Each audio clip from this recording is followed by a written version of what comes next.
The Total Drama series has garnered a massive fan following over the years, and even after the original series had come to an end, it has flourished. One example of this is the ambitious fan-made projects that got so popular that it showed Fresh TV that there was still a massive audience for the franchise, which prompted them to bring the series back, before attempting to take down every fan-created Total Drama project online. And so for this video, I'll be covering one of these fan-made projects called Dispenser Camp. Created by the YouTube channel Odd Nations Cartoons, Dispenser Camp is a fully animated, independently made season of Total Drama, supported solely through crowdfunding and Patreon support. Although the name and setting are completely different in order to bypass copyright law, it works exactly like a typical season of Total Drama, contestants competing against each other in challenges and voting each other up in order to win $1 million.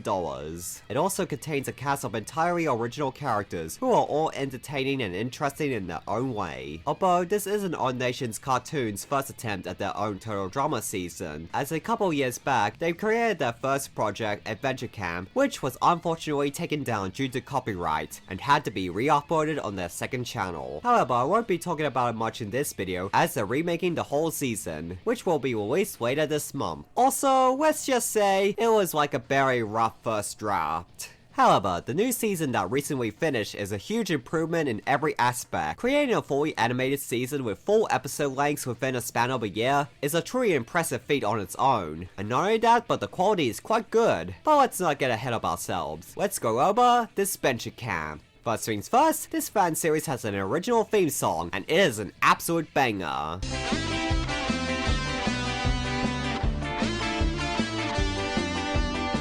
And then there are the challenges, which start off as simple and minimalistic.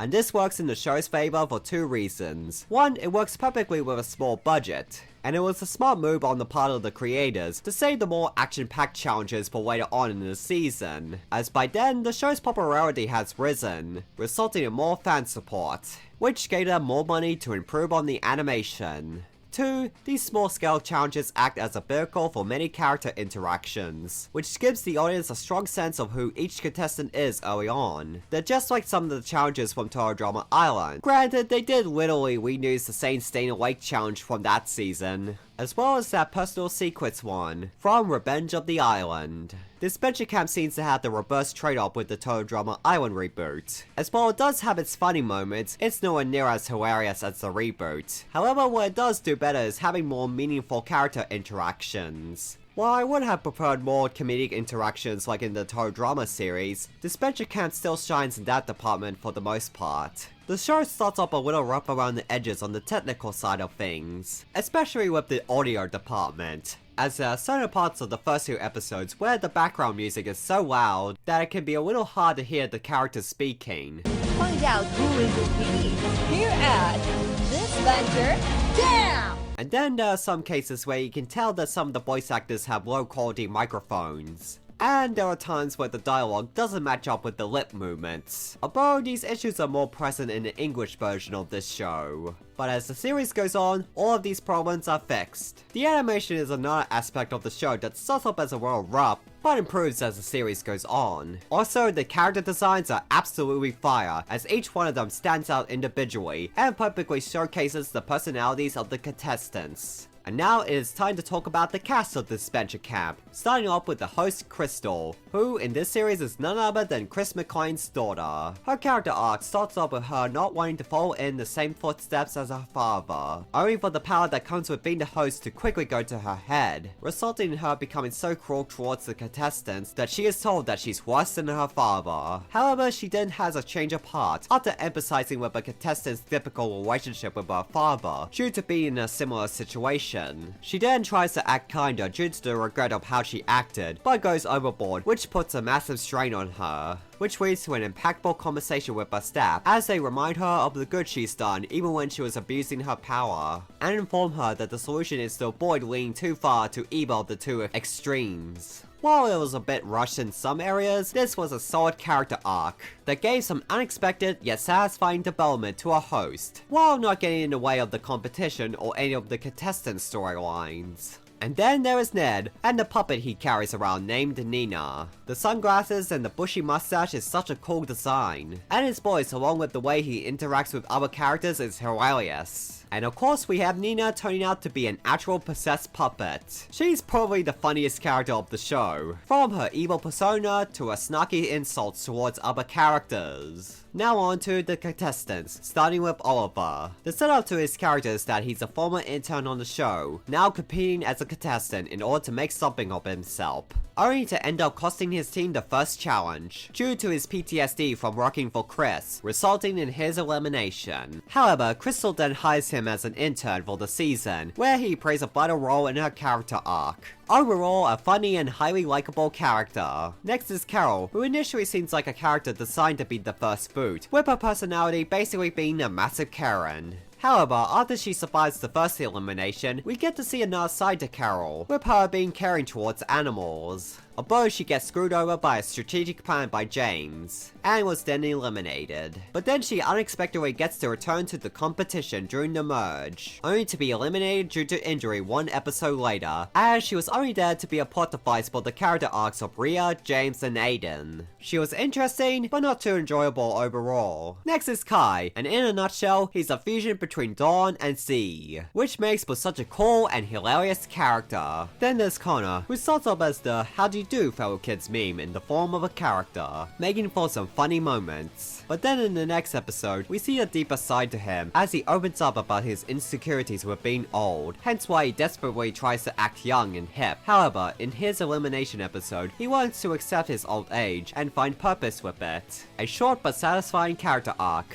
Plus his genuine kindness towards others makes him very endearing. Up next is Maggie, and honestly she's a run-of-the-mill character who gets mistreated for how they look, but then they find people who accept them for who they are. Been there, done that. Then there's Yul, and initially it seemed like that he was going to be the Heather of this season, as he's a massive boy, and he creates the first alliance of the season. But then he unexpectedly gets eliminated before the merge, leaving him as just a character who's there to be hated. Whether it's loving to hate or just plain hate is up to you. The next contestant I like to talk about is Lake, who is one of my favorite characters of this venture camp. Her story is a fantastic one, as we learn about how her parents control every aspect of her life to such a toxic degree. Lake's gradual realization about how poorly her parents treat her, and then breaking away from the mindset they instill onto her is very well paced. And the payoff of her growing into her own person with more confidence and self-assurance is quite satisfying. Sadly, she was eliminated early into the merge, but by then her character arc has pretty much been complete, so it's not too big of a deal. Then there's Rosa Maria, who starts off as pretty interesting, being a single teen mom, although she quickly becomes relegated to supporting almost every character on the cast, while going through very little character development for herself. But it's towards the end of the series where she shines, as she sticks by her morals, and despite other contestants taking advantage of her kindness, only to end up backstabbing her, she still continues to help people who she isn't even fond of because they need it. And when she is rewarded for her good deeds, it's incredibly satisfying. Next is the trio of Hunter, Tess, and Allie. The setup is that Allie develops a crush on Hunter after the two of them bond over playing video games together. Meanwhile, Tess supposedly gets the same feelings for Hunter after the two of them form a strong connection. When this is revealed to Hunter, he starts to avoid the two girls, as he feels as though he has to choose between them. This storyline has an unexpected yet satisfying resolution when Hunter realizes that he doesn't need to be in a relationship with either of the two, and that the three of them can just remain happy together as friends. While the conclusion was strong, the storyline got boring very quickly during the season, and it did drag on for a bit. As for my thoughts on them individually, Tess is pretty good. Her depression is taken seriously and portrayed tastefully,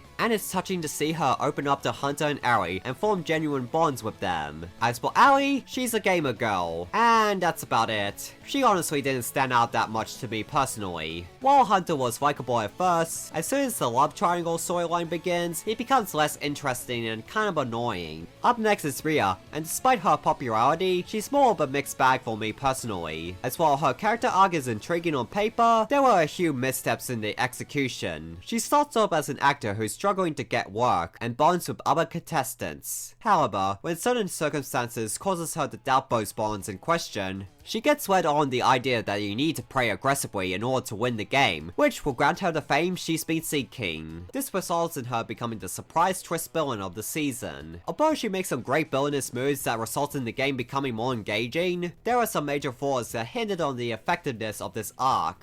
1. While all the pieces for the storyline were all laid out from the beginning in hindsight, there were several episodes where Rhea barely had any presence, as she started to fade into the background, while the more interesting characters and storylines took center stage. 2. Rhea becoming a more aggressively strategic player is all well and good, but to then have her become a cartoonishly evil, mustache-twirling villain just felt ridiculous and forced. Another thing about Rhea that rubbed me the wrong way is her going back and forth to own up to being a villainous player, to then trying to act like the good guy. Well, she wasn't a bad character per se, but she also wasn't as great as she could have been. And last but definitely not least is James and Aiden, who were pretty much the main characters of this season. Aiden is my personal favorite character of this Venture Camp, from the cool design, his hilarious reactions, and a strong moral code. But as great as Aiden was, James is the star of the show. He starts off as a social media influencer, obsessed with his online fame, along with being a strategic player in the game. However, he goes through the best character arc of the season, going from a villain to a hero, which makes for an interesting parallel to Rhea, fitting since they end up in the final two. Admittedly, I wasn't originally a big fan of the idea of Aiden and James becoming a couple, as at first, it seems that James just wanted to be with Aiden just to boost his online popularity. However, this issue does get properly addressed, and it's shown that James has developed genuine feelings for Aiden, which becomes clear from the remorse he feels for hurting Aiden when the troop comes out, along with plenty of moments showing the loving relationship between them.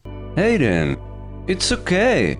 Don't worry, you don't have to feel forced into talking about it with me until you feel comfortable doing it. Nothing is going to change what I think of you.